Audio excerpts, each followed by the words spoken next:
નમસ્કાર, મારું નામ છે ઉત્તમ જીતેન્દ્રભાઈ મારું. હું હાલમાં અનુસ્નાતક સંસ્કૃત ભવનમાં સંસ્કૃતમાં પીએચડી કરું છું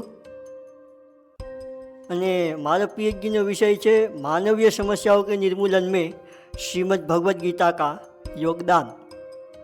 બાળપણથી સંસ્કૃત ને સંગીત વિષય છે એટલે બધું સાંભળીને તૈયાર કરતો રહું છું. એટલે ઘણા એવું કે આ હું નથી કરી શકતો, પણ કરી શકે જ છે.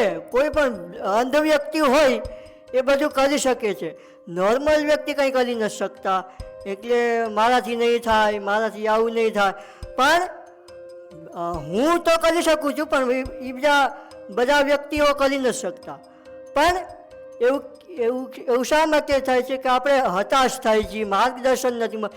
આપણે માર્ગદર્શન મળે કે કેવી રીતે કરે, હું કેવી રીતે કરું, મારા માટે એક માર્ગદર્શન મળે એવું એક્ટિવિટીમાં કહીએ તો કે બધું સંગીતના ક્લાસ ચલાવું છું, સંસ્કૃતમાં પીએચડી કરતો રહું છું, હાલમાં પ્રોફેસરની તૈયારી કરતો રહું છું.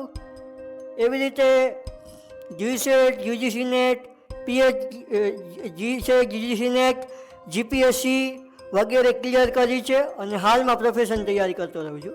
કોઈ પણ પ્રકારની તકલીફો થાય પણ એમાં ગભરાવાની જરૂર નથી, સાવચેતી જરૂરી છે, શાંતિથી કરવાનું.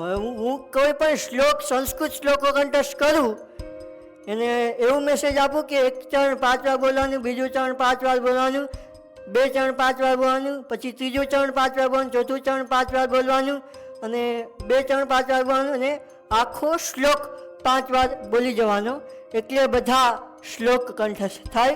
પણ બધા મિત્રોને, દર્શક મિત્રોને કહીશ કે ગભરાવાનું નહીં, પણ બધા તમે મહેનત કરો. મહેનત કરીએ ને તો બધા આગળ વધે.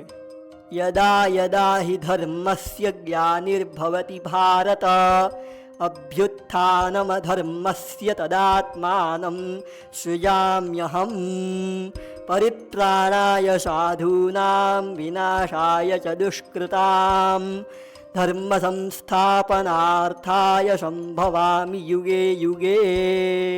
જ્યારે ધર્મની હાનિ થાય છે અને અધર્મનું ઉત્પન્ન થાય છે ત્યારે હું વારંવાર ઉત્પત્તિ કરું છું અને સાધુઓનો પરિત્રાણ કરવા માટે અને દુષ્કર્મી લોકોનો વિનાશ કરવા માટે અને ધર્મની સ્થાપના માટે હું ફરી જન્મ લઉં છું.